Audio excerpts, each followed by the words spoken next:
Hi, welcome back to the continuing lecture of bond valuation. So we're picking up from where we left off last time, and we discussed in our last class. We discussed the tips, right? Treasury inflation adjusted. Inflation protected securities, right?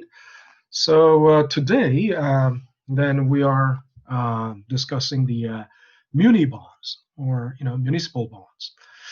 So Muni bonds are the bonds that are issued by the municipal governments, which are like state governments, local city governments, right?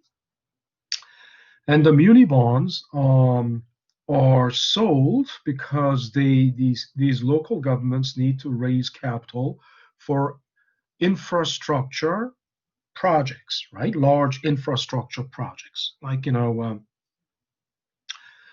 airports, roads, and uh, water supply system, and well, anyway, we took a look at some features of Muni bonds in our previous class, which are basically, first of all, the most characteristic and salient difference of the Muni bond from the other bonds is that they have $5,000 face value. Okay, that is the quite salient feature. Quite, other than anything else, $5,000 face value is something you can notice first and foremost. And then second difference is the tax exempt status, tax exemption. That means the interest paid by municipal bonds are exempt from federal income tax, right? Sometimes also state governments taxation, but at least on federal level, right? So that's the biggest advantage of the Muni bond, right? And you might also think that, well, since it is a state government or local government, they must be pretty safe. It's yes and no. The answer is yes and no. Now, you might wonder why. I mean, if federal government Treasury, right, the federal Treasury securities by the Treasury Department, in other words, federal government, is the safest bond in the world, right? Well, we already, we discussed that at the beginning of the semester, so you should know why. We don't need any further discussion about that. But if federal government's bond is the safest and risk-free, safest in the world, I mean, no other country, but only the U.S. I mean, for other countries, of course, their sovereign debt is called sovereign debt. The debt of the national government is the safest. But among all the government bonds of the world, U.S. Treasury debt is the safest. Of course, we also discussed that at the beginning of the semester. Why is the U.S. Treasury the safest? Because first of all, U.S. is the biggest economy in the world, and the biggest economy means the biggest ability to pay back. Why? Because remember, Treasury, it's the government's borrowing, and if the government is borrowing, what is the what is backing up their borrowing? Remember, it's the tax revenue, isn't it right? If the government borrows, um, tax revenue is the um, tax revenue is the source of the funds uh, to pay back, right, for uh, their borrowings, right? So it goes without saying that the largest economy in the world would have the most stability, largest, tax revenue. The largest tax revenue means uh, the highest ability to pay back, right? So then you might you might also say, so U.S. states, then, it's the state governments of the largest economy in the world. Wouldn't state governments be the bond of the state governments be pretty safe? Well, it depends because some state governments are very safe, like New York State, because there's a lot of businesses, booming businesses, and financial, the Wall Street, the financial, uh, almost the financial headquarters of the world. Now, so there is always, plenty of tax revenue in state like New York or California. The business is booming. Um, Illinois, right? So in other words, wherever there is concentration of industry and businesses, right? Um, Such a city or state would have no problem, generally, no problem with tax revenue. But some states are not necessarily like that. Some states with very little industry, low level of business, commercial businesses. Um, of course, such states would have small state government as well, because you don't need, I mean, where the population is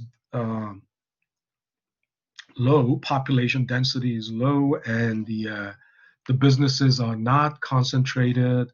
Um, Such a state or such areas would not require too much, a lot of social infrastructure, right? So you can maintain a small government, but large population centers would require a lot of uh, public infrastructure, which requires a um, government involvement, uh, public sector involvement on a very large scale. So anyway, the one good example, I mean, a couple of years ago, it wasn't just a couple of years ago, it was like, early 2000. Uh, the state government of California went bankrupt. And you might say, what? A state government goes bankrupt? It's possible. What does that mean? Going bankrupt means, if you don't have sufficient um, income to pay back your borrowing, then you're in bankruptcy, right? So that was in early 2000s, I believe, sometime around 2005 or 2000. And at the time, I could see. I mean, whenever I went to California, I could see on TV the commercial from the California state government, and the governor was at the time Arnold Schwarzenegger, right? And Arnold Schwarzenegger was on TV commercial for state government, and because they went bankrupt, they had to sell whatever they could sell. Whatever the state government could sell, they were selling off their state government assets, including something like their surplus computers and office equipment and things like that. Arnold Schwarzenegger was on TV selling off, drumming up some, drumming up patriotism to Californians. um, Again, that wasn't the only example. In early 1990s, the city government of municipal government of Bridgeport, Connecticut, went bankrupt.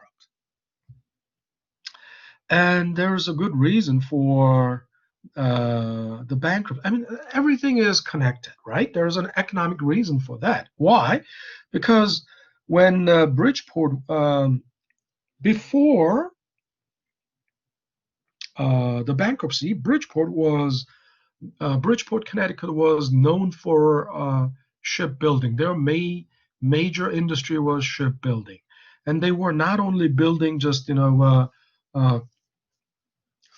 commercial or civilian ships, but also they had naval shipyard where they were. I mean, it's of course a private company that builds um, the Navy ships.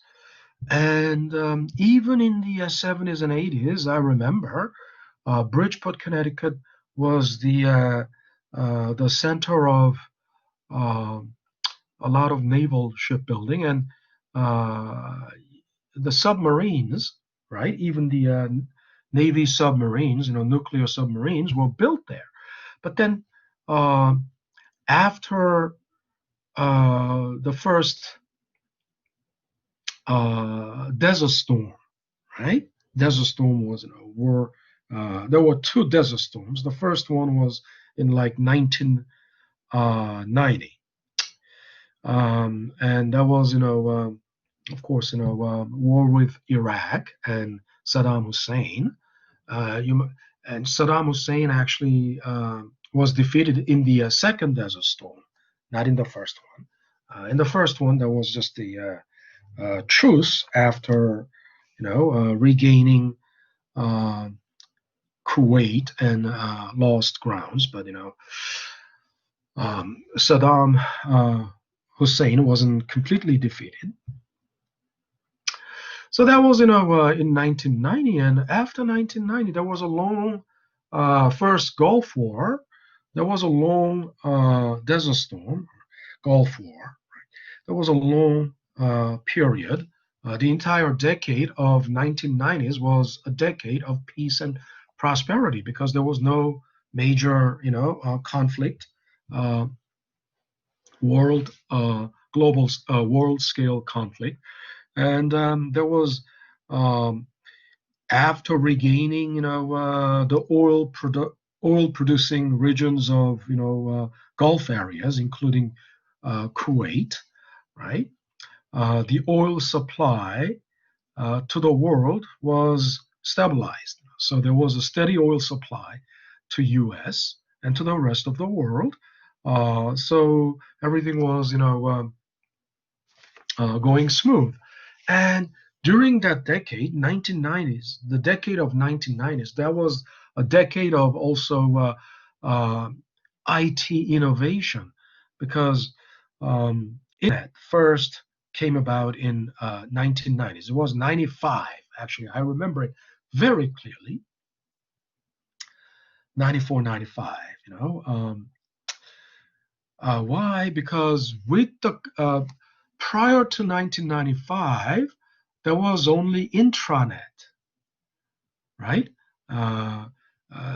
So in other words, the internet was only available within a closed circle. So university,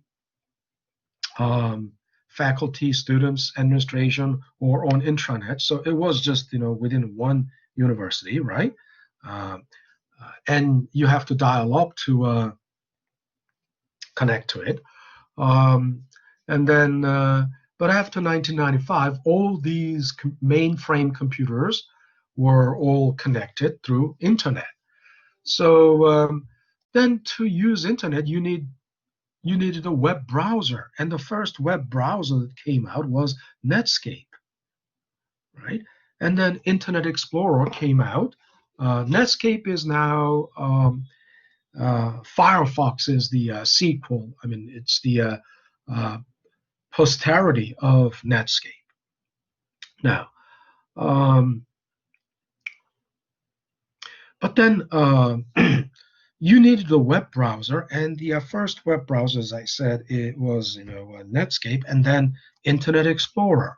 Internet Explorer was a part of the package included in the package of Windows 95. So the Windows 95 first came out in 1995. That's why it's called Windows 95, and then it was part of the package.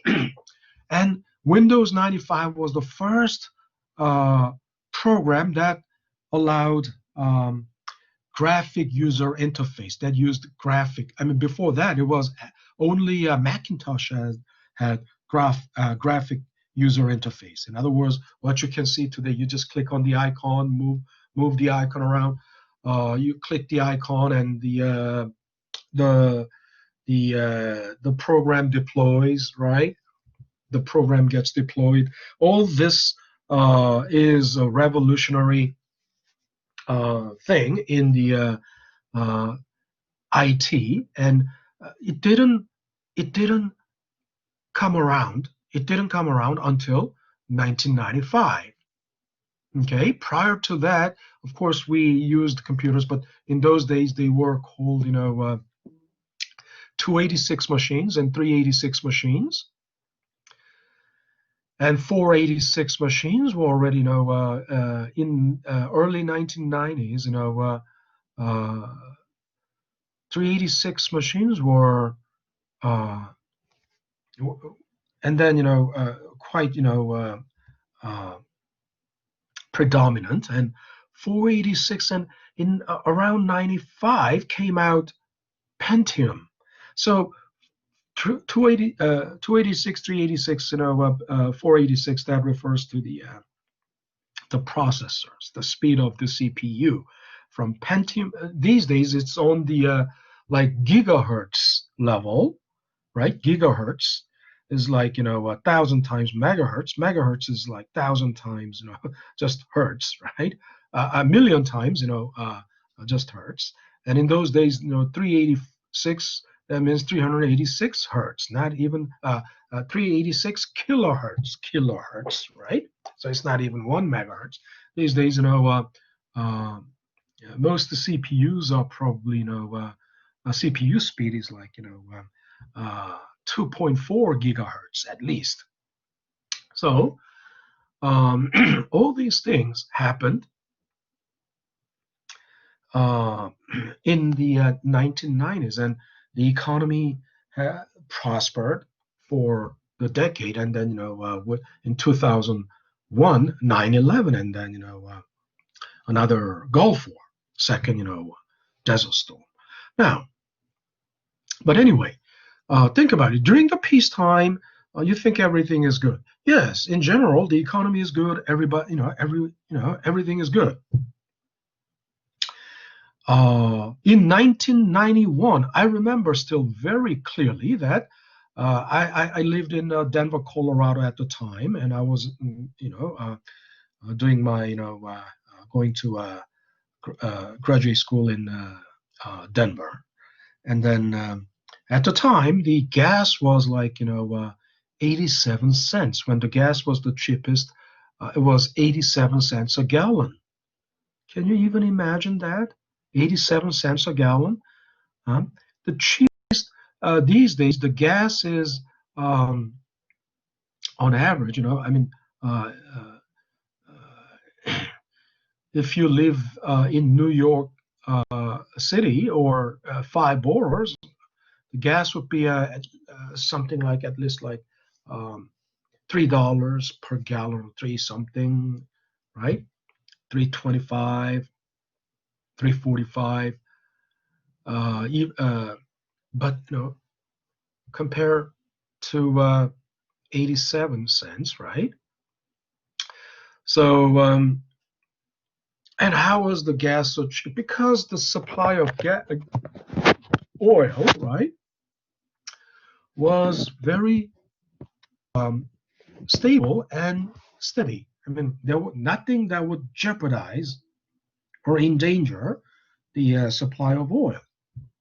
And oil is a very important, uh, lifeblood of the modern economy because without oil, uh, there is no electricity. Without electricity, no production. Now you might wonder, uh, why only oil? I mean, aren't there hydropower plants? Uh, aren't there, like windmills, um, thermal, geothermal power plants, old and tidal wave power plants? Look, all these are just nice, wonderful technologies, but they are very limited, right? Not out of the um, uh, entire blueprint, right? In the entire big picture of the entire landscape of power generation in the U.S., um, the portion, the percentage of the hydropower plant, geothermal power plant, or tidal power plant, windmills, wind power generation. All these things take a very small fraction of the entire power generation. The majority is still uh, oil burning, coal burning, or oil burning power plants. So when oil is cheap, right, then uh, the general input cost to the entire industrial production goes down, right? So that would be a plus factor to industrial production that goes down same, right? So, but those are all, so during the peacetime, everything is, it must be wonderful. Yes, it is, in general, but then think about it. There is a sector that suffers during the peacetime. But I just, I just told you, we just talked about, what is the city of Bridgeport famous for? They were famous for naval shipbuilding, right? So think about it. They built, nuclear submarines. They built, navy ships, battleships. But during the peacetime, this gets diminished, right? Um, During the peacetime, you don't need to maintain a large military, right? So the first thing that gets slashed is the military budget in the entire, uh, the budget of the United States, right? Government, military budget gets slashed. Uh, any non-essential like missile program or research, weapon sophisticated, artificial intelligence, weapon system, all those things take the second row, or they don't, they take the back row, so the budget gets slashed, right? So then that budget cut hit this Bridgeport hard, right? So as those naval shipbuilding businesses declined, right, the revenue to tax revenue to city of Bridgeport also declined. And then as the revenue declined, what happened?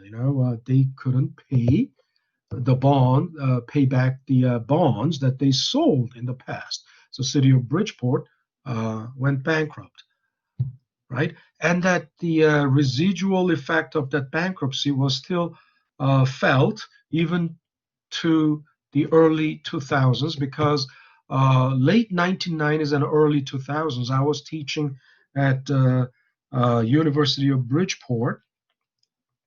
I was teaching two courses, macro and microeconomics, in the business school, graduate school, MBA program in uh, at Bridgeport University, but they were very hard hit because um, the subsidies coming from the city of Bridgeport was slashed drastically, right? But anyway, so that all brings us back to the discussion of whether this discussion all came about because um, you might be wondering. This was my assumption, but I thought you would be wondering if municipal bonds would be safe. Um, and I said yes or no, yes and no, because some municipalities like New York City, Los Angeles, Chicago, they are not likely to go bankrupt, but some municipalities face also the ups and downs of the economy and face uh, the potential danger of bankruptcy. So not all the municipal bonds are safe, right? And but in general, they are somewhere between the Treasury, federal government bond, and corporate bond in terms of the risk. Now, again, the reason we are talking about the municipal bonds is because municipal bonds are relatively uh, long term, and they are tax exempt. We cannot compare municipal bonds directly with the corporate bonds. Why?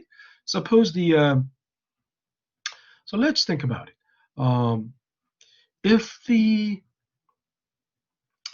uh, corporate bonds are paying you 7% coupon interest, while muni bonds are paying you 5% coupon uh, interest, right?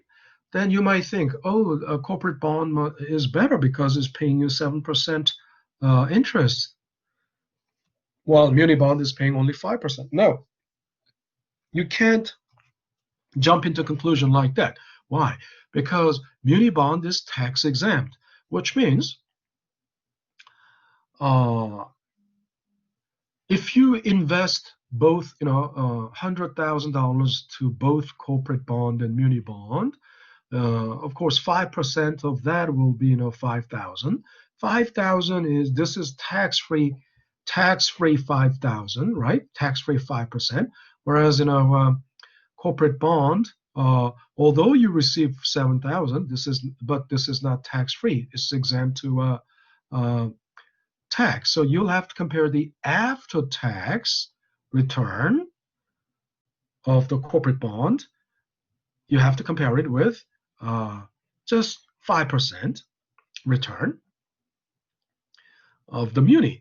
So making an adjustment is not a difficult thing because corporate bond is the interest on the corporate bond is 7% or $7,000 in this case, because you put $100,000 into it. And 7%,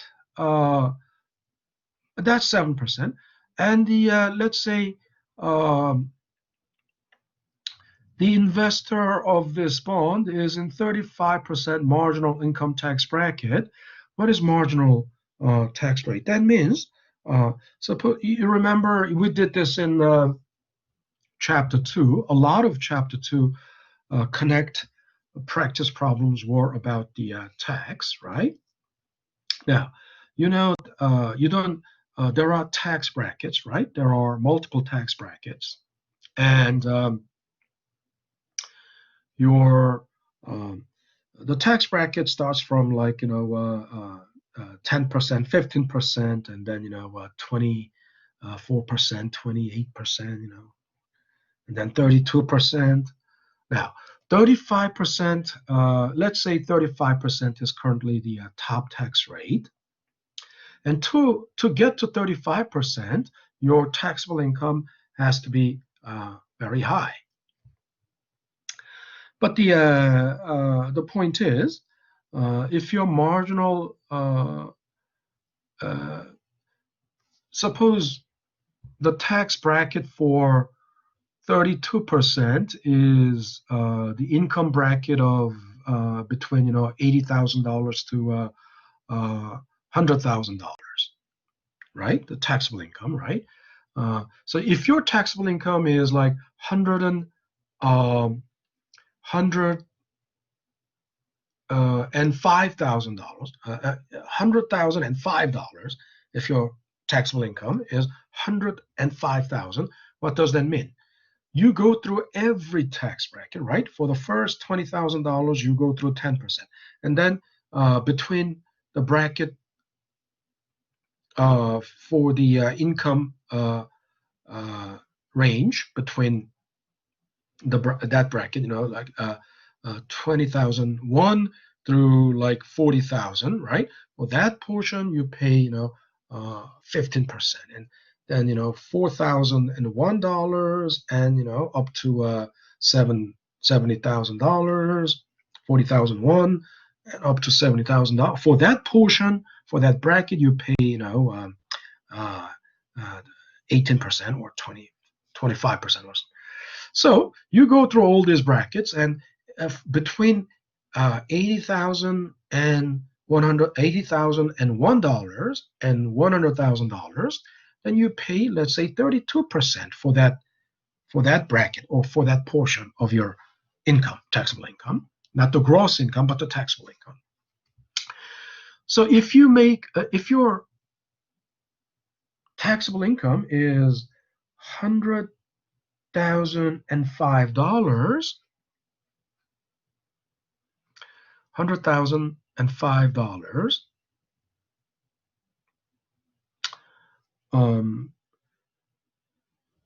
the first dollar after 100 will be subject to 35%, then the next tax rate, right? So every dollar you make, every additional dollar you make, right? That will be subject to 5%. For example, but if your taxable income was like $95,000, right? $95,000, right? And between 80,001 and $100, the tax rate was, we assume, 32%. So then if your taxable income is 95,000, you're in 30 for that portion, right? $15,000 portion, right? Between 8,000 and 8,001 and 95,000. For that portion, you pay 32%, right? Which is like $15,000. You pay 32%. And then if it was like $95,001, that $1 is still subject to 32%, until it is like 99,999, still 32%. One more dollar, that will make it 100,000, still 32%. One more dollar, 100,001, then that $1, that first dollar after 100,000, will be subject to 35%. Make sense? That's marginal tax rate. That's called marginal, because your income is increasing marginally by $1. For each marginal increase of $1, right? As long as you don't go beyond that $100,000 ceiling, right? Your marginal rate is 32%, but beyond that, 35. And what would be the ceiling for 35% bracket? Maybe 150,000. So until 150,000, for each additional dollar increase in your income, still will be subject to 35. But after that, right, $1, the first dollar after 150,000 will be subject to 39%, right? Makes sense? That's the concept of marginal. So this, what does this mean? Investor in 35% marginal income tax bracket means, for this investor, any additional dollar he makes will be subject to 35% tax rate, right? Make sense?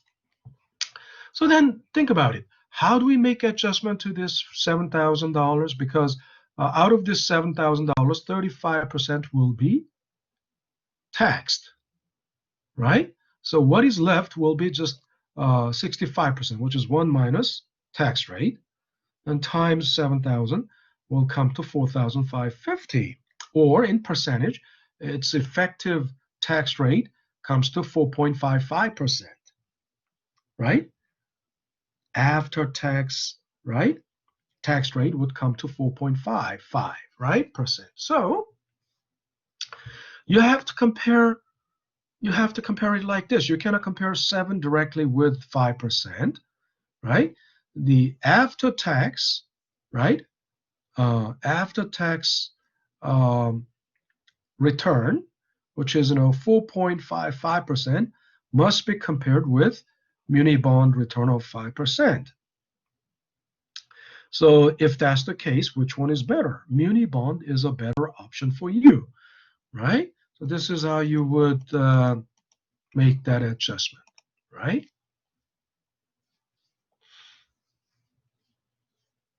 Now, so how do you calculate the, how do you make this easy?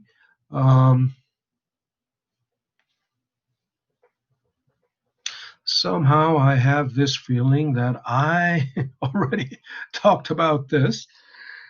In one of the sections, I believe, because the section that went ahead, other classes we talked about that, I believe. So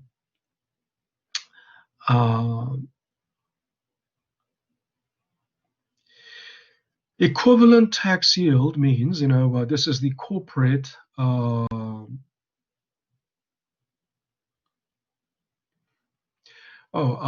here you're making adjustment to the muni yield, right? In other words, you're adjusting the municipal bond yield to by the tax rate, so it would give you equivalent corporate tax rate. So the formula you see here is actually the opposite of this case, right?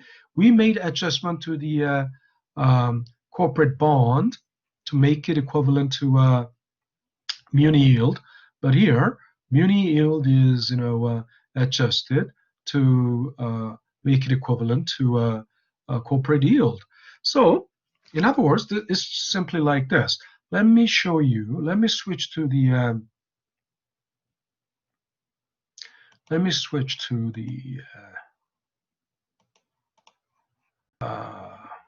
whiteboard, and let me.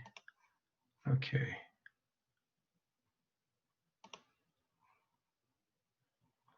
So,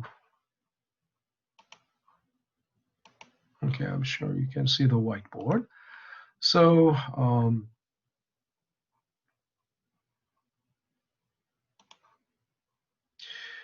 remember what we did was we converted corporate bond yield to muni, equivalent muni yield. So what we did was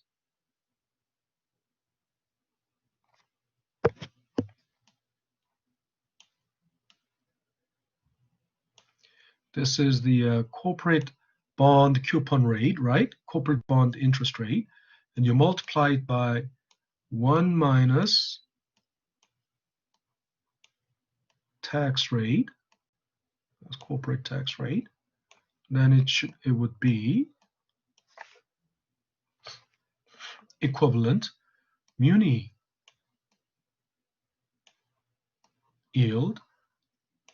Okay, I'm just calling it muni yield because yield is the return, right? And there's a difference between just the coupon interest and return. But since in this example, it is only the coupon interest that was introduced in the example, we'll just, use, coupon interest rate. So if you're adjusting basically corporate coupon rate by the tax rate, right? And that will be equivalent to a muni rate. But then if you solve this for coupon, right? corporate coupon rate, right? How would you do that? You know, it's, by now it should be clear to you. Uh, all all equations are basically, x times y equals z. And if you're solving it for x, then z divided by y, right?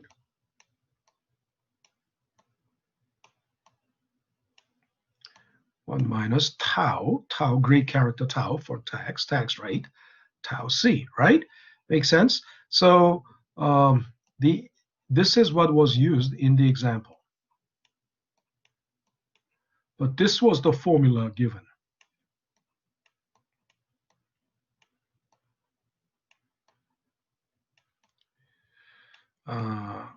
But you should be able to flexibly, adapt to each, a different context. Uh, you know, adjust to different context, flexibly. So let me go back to then the slide.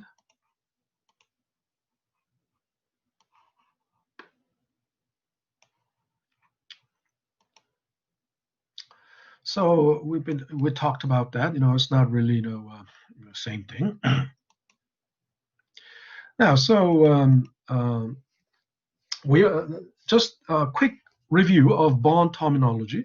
We know bonds term or uppercase T. I use uppercase T, or maturity, right? And uppercase T so represents the terminal time. It's the maturity until the time length of time until maturity. And face value of the bond is I've been telling you, it's always $1,000, right? Except for municipal bond, and only muni bond has $5,000 face value. Otherwise, it's all 1,000. It's also called face value or par value or maturity value. Okay, you have to recognize them by all these three names. There are four names, not just first of all, face value, par value, and maturity value, right? Also called redemption value, redemption, right? Because you redeem at maturity the face value or par value of $1,000, right? Now, so if a farm borrows, okay, we'll get back to that. It's not that important at this point. And here, bonds are non-amortized debt. What does that mean? Now, you know what amortization is because we did amortization as the last item in the time value of money. And amortization means, paying down the debt, right? You're bringing the debt to its demise, right? But then in amortization, what do you see? You're paying down the principal, right? Because every monthly payment or installment payment, every installment payment includes both principal and interest, right? So the principal and interest are, gradually going down as you make the payment, right? Monthly payment. But so that's amortization. But if it is non-amortized, what does that mean? The principal doesn't go down, right? Why? Because you're paying only the interest. Isn't it right? The bond is basically anybody who buys the bond knows that they will be able to collect interest every 6 months until maturity, and at maturity they will get their principal back, right? And the principal is $1,000 face value times whatever, if you bought 1,000 bonds, then your principal will be $1 million, right? That's your maturity value or par value, right? Now, so that's why it is non-amortized debt.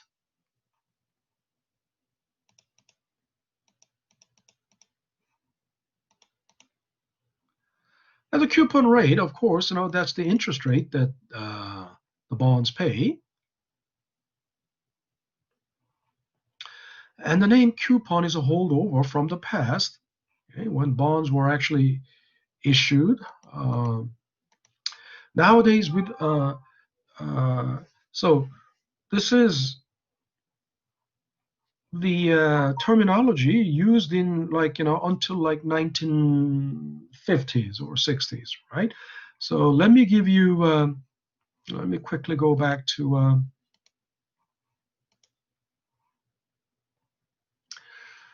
so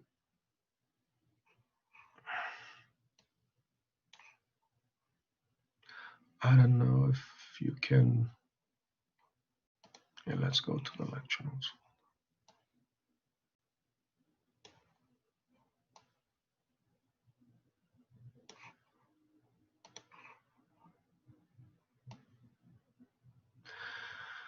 Somehow I have this strong hunch that we did this. I mean, at least one section did this, right? A section that went ahead.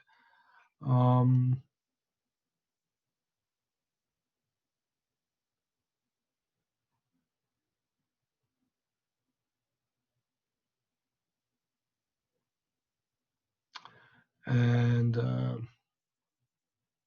here's the picture, right? Wherever.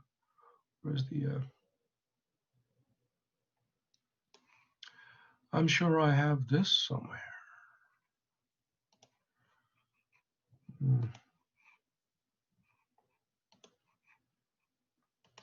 If you go to the temporary folder, right, I must have that picture somewhere.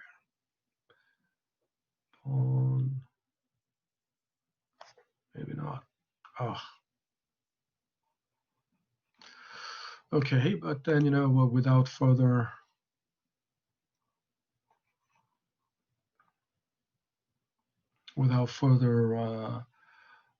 astray from.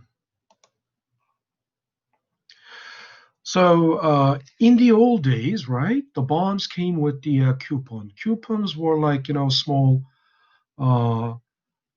stub, right, that you can cut out from the bond, right? So it looks like if you you may have seen this, at the beginning of the semester, you can see on the billboard, book sale notice, right? And if you're taking this such and such course, I'm selling you this book because I took that course in the last semester. So if you want to buy this book from me, and then call the number, call this number, and there's they put the phone number in a vertically and put a lot of them, and they make a slit, right? They cut between the numbers, right? So anybody who's interested can cut out that phone number. So just like that, the old bonds came with the coupon, right, which represents each of which represents semi-annual interest. Okay, so that's just unnecessary. I mean, I wanted to show you the picture of that, but that's at this point I don't think it's really necessary. Now, so let's think about the valuation of zero coupon, because you understand there are two types of bonds: coupon bond and zero coupon bond. And coupon bond is the bond that pays interest. Zero coupon is the bond that doesn't pay any interest. And then if they don't pay any interest, then how? I mean, why would anybody buy that bond? Well, the only way zero coupon can sell is by selling at very deep discount. In other words, because there is no interest, they will have to sell for sell for something like below $1,000. Like if it is, suppose it is 30-year bond and it's zero coupon. So what is your return then? Well, there will be only there will be there can be return only if it is selling below $1,000, right? If you pay, for example, if it is selling at $500, right? Then you pay $500 and hold it for 30 years, and 30 years later at maturity, you redeem $1,000. Then what is the return? That's 100% return, right? There's going to be 100% return. That's called holding period return, because for the entire 30-year holding period, right, you made 100% return. And that's actually the case of, your Treasury bond, which is called, U.S. savings bond. So let's take a look at this example. Bond with par value of 1,000, maturing in 20 years. Of course, par value 1,000, that goes without saying. Maturity 20 years, and price to yield 6%. Now, this is the way it is worded, right? This is the way it is worded. And I've been telling you, it's not worded straightforward. Like, what this means is this is the discount rate. Use this 6% as the discount rate. But they never say that straightforward like that, right? Instead, how it is worded is that the bond is priced to yield 6%, or comparable bonds or similar bonds are paying 6%. Okay, comparable bonds mean the bonds of with similar risk class, bonds of the comparable risk class, right? Bonds of the comparable risk class are paying 6%, right? That's how it is worded. The third way it is worded is the prevailing market rate is 6%. What does prevailing market rate mean? Well, look, previously, you had no better explanation of prevailing market rate.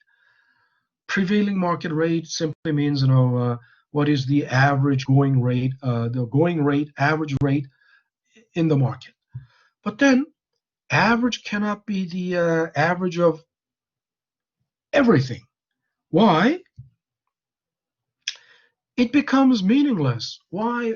Look, there are so many bonds. When I say so many, it's not just the number of companies that sell bonds, but also what I'm talking about is different risk class.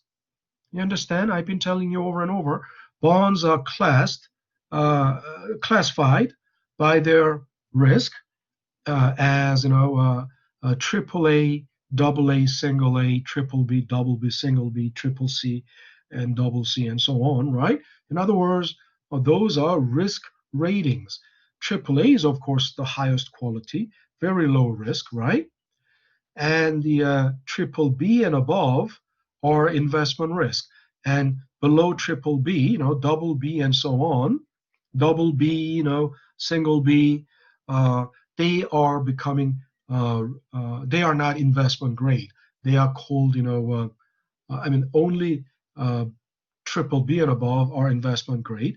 And then below triple B are called, junk bonds. Junk bonds are, it sounds bad. The name is very derogatory, but it simply means, a bond with very high risk, right? And high risk bonds would have to pay high return. So the bonds are that highly risky, and then the return they pay must be equivalent to what the stocks pay. I mean, of course, there's no average for stocks return. It has a wide range. Sometimes it could be negative way negative. Sometimes it could be, even 200, 300%. But the point is, um, the uh,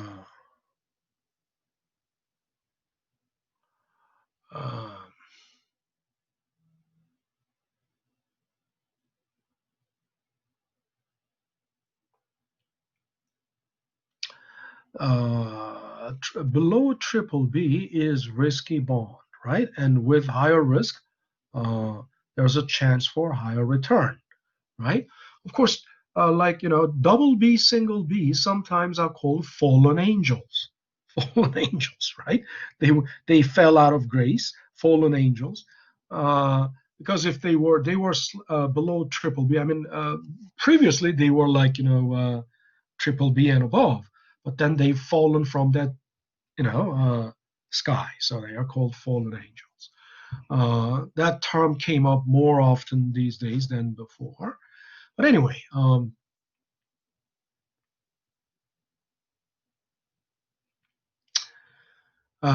yeah, these days, like the term black swan, right? The fallen angels came about, more often.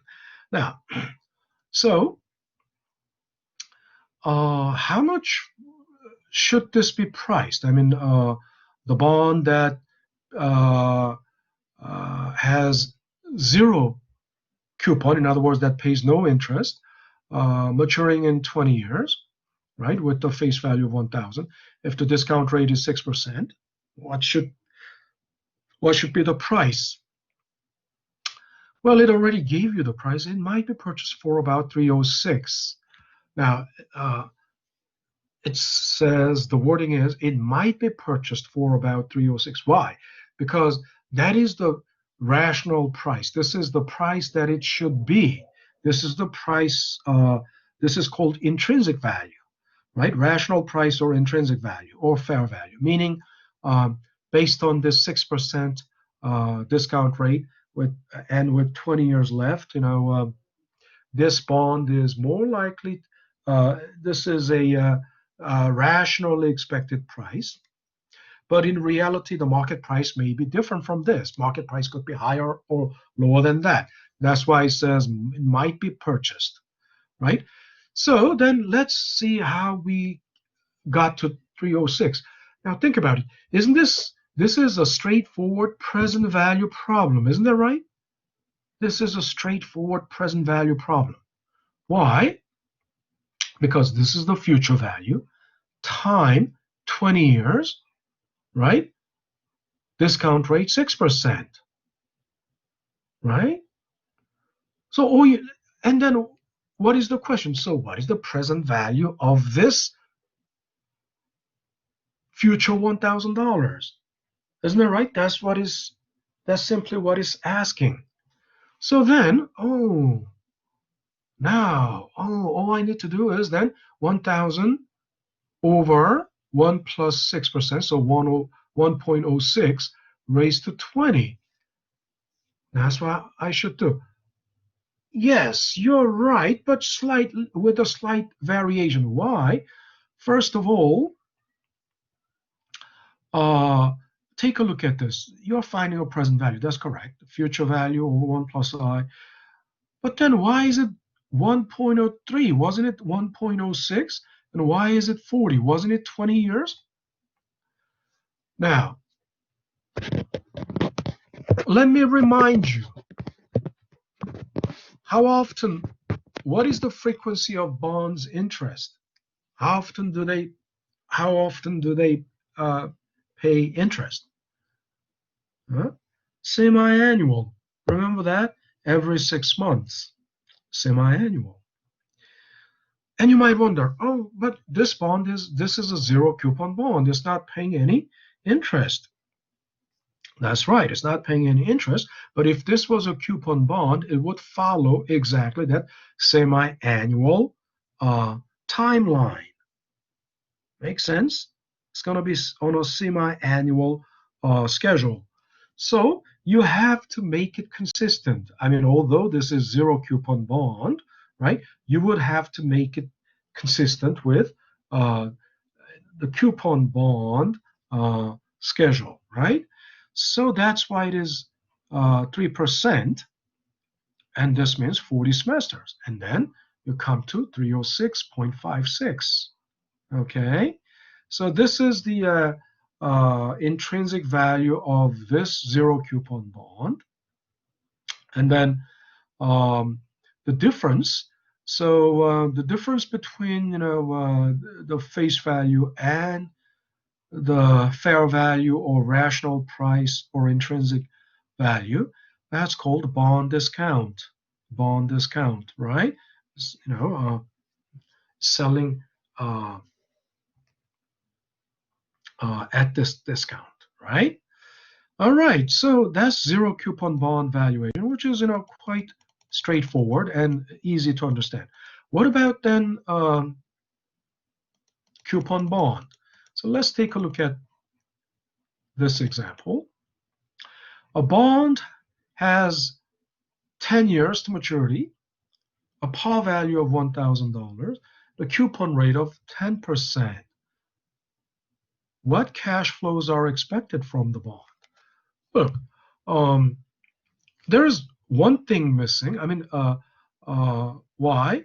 To calculate the basically finding the bond value, value of bond or stock or any asset is basically finding the present value. Why? They generate cash flow in the future. Isn't it right? Stock or bond, they all generate cash flow in the future cash flow. So you have to discount it to the present, right? So uh, uh, that's what the valuation model is about. Now, to find the present value of this bond, find the present value. What are the cash flows? But before talking about the cash flow, what is missing to find the present value? You need the discount rate, right? Everything else is given, but the discount rate isn't given, right? So discount rate is missing, but this problem isn't asking for uh, the you know the present value of the bond, in other words, price of the bond, but it's simply asking what cash flows are expected from this, what cash flows are expected from this bond. Well, it's simple. Because it is, 10% coupon, right? Coupon rate is 10%. 10% of what? The face value. And over a 10-year period, at the end of year one, there will be $100, 10%, right? Another 100, another 100, another 100. So that means there will be 10 coupon payments of $100, right? 10 coupon payments of $100, right? So the total of the interest that you will receive will be 1,000, right? Which isn't that bad. But then at the end, it's not only the interest of 100, you also get the face value or the redemption or par value of 1,000. So at the end of year 10, your cash flow will be 100, but until then, 110 of them. Now, a very important question. I mean, this is something you should have already noticed. First of all, don't you see what is this? 100, 100, 100, 100, 10 of them at the end of each year. What is this pattern of cash flow? This pattern of cash flow. What is that? What is that called? There's a name for that. And you should know. You should know. What is it? It's regular amount, right? Regular amount and regular interval. That such a pattern of cash flow, such a cash flow pattern, what's that called? What's the name? The name is called annuity. Isn't that right? Isn't that right? We just did annuity in the time value, right? So then what is the question? The question boils down to because we are trying to find the present value of these $100, right? Annuity, 10 annuities of 100, and then the present value of this 1,000. So this is what? This is the question of, it eventually boils down to the question of the present value of all these $100 annuities and the single cash flow, present value of this single cash flow $1,000 single cash flow. Make sense? So what does that mean? That means if you find the present value of these annuities and find the present value of this 1,000 combine those two, then that's the present value of this bond. Make sense? So everything I talked about is, in the diagram here, right? There. And then, right? Present value of these annuities, and present value of this face value of 1,000 or future value of 1,000, and then you combine those two, then that's the present value of the bond. Okay, so now we know how to do that. Mathematically, of course, present value of the bond, right, is sum of all these discounted, right, present values of all these coupons plus future value or face value discounted to present. And we know how to, we know the formula for the present value of annuities. Coupon over R, payment over R, and coupon is the payment, right? Minus coupon payment over R times 1 plus R raised to T, the terminal time, right? It will be 10 years, but in this example, right, we assume just annual coupon payment, right? In other words, coupons are semi-annual, so it's going to be 50, 50, 50, 50, 50, and 20 semesters, right? 20 semesters. So N will be 20. But we will simplify the assumption here. We'll simplify the assumption, and we'll assume, coupons are paid annually. Coupons are paid annually, right? And then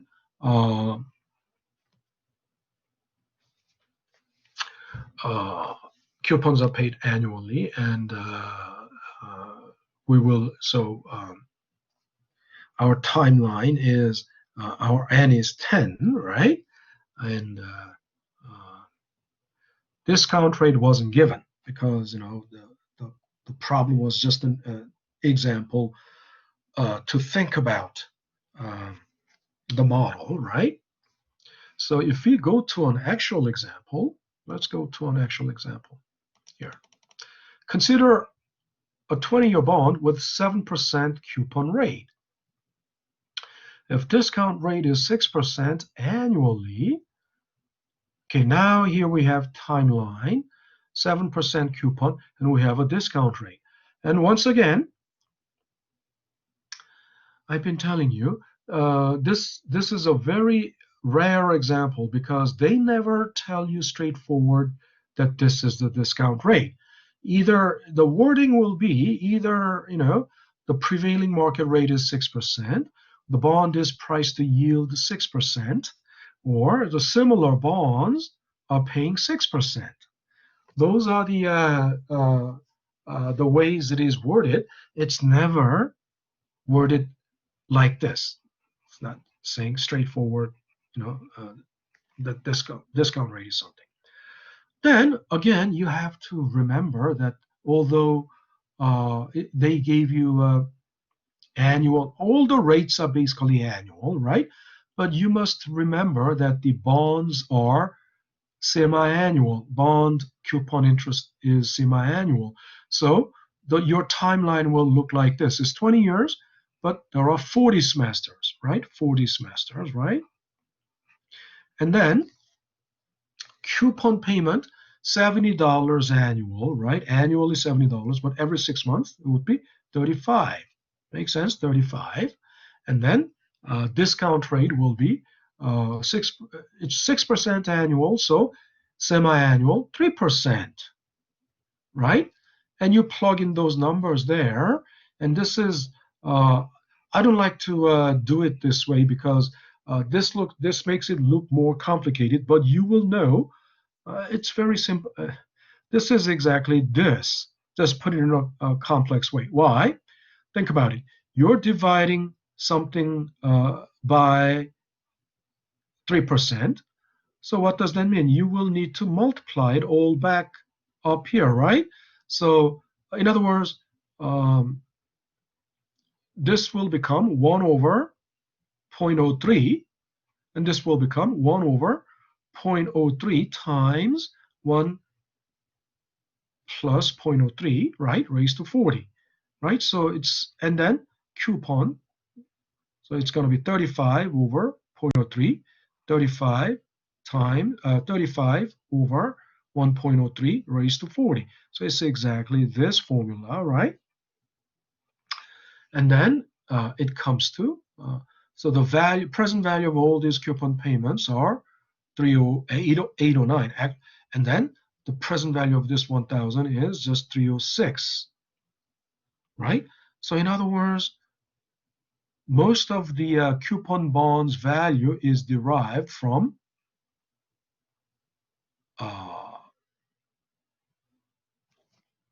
I mean, when you have a long timeline, because there will be a lot of coupon payments, and a lot of those coupons would mean uh, uh, a lot in present value, whereas the 1,000 will mean a little because if it is a long time horizon, like 10 years, 20 years, $1,000 in 20 years means very little today, right?